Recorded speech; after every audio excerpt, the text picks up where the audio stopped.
Hi friends, welcome to my channel. ഇന്ന് പുതിനയെ പറ്റിയ ഒരു വീഡിയോ ആണ് ചെയ്യുന്നത്.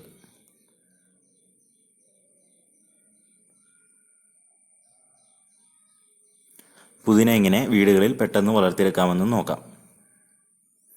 കടയിൽ നിന്ന് വാങ്ങിയ പുതിനയുടെ കുറച്ച് ഹെൽത്തി ആയ തണ്ടുകൾ എടുക്കാം. ഇനി ഇത് 2 ദിവസം ഒരു ഗ്ലാസ്സിലെ വെള്ളത്തിൽ ഇട്ട് വയ്ക്കാം. 2 ദിവസത്തിന് ശേഷം പുറത്തെടുക്കാം.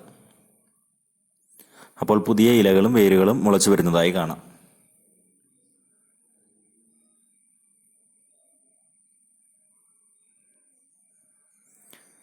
ഇത് ഇനി മണ്ണിൽ നട്ടാൽ വളരെ പെട്ടെന്ന് വേര് പിടിക്കും. കടയിൽ നിന്ന് വാങ്ങുന്ന പുതിനയിലൊക്കെ ധാരാളം വിഷാംശം ഉണ്ടാകാൻ സാധ്യതയുണ്ട്. ഇങ്ങനെ നടുകയാണെങ്കിൽ വീട്ടിൽ ആവശ്യത്തിനുള്ള പുതിന നമുക്ക് തന്നെ ഉണ്ടാക്കിയെടുക്കാം. അപ്പോൾ എല്ലാവരും ട്രൈ ചെയ്യുക.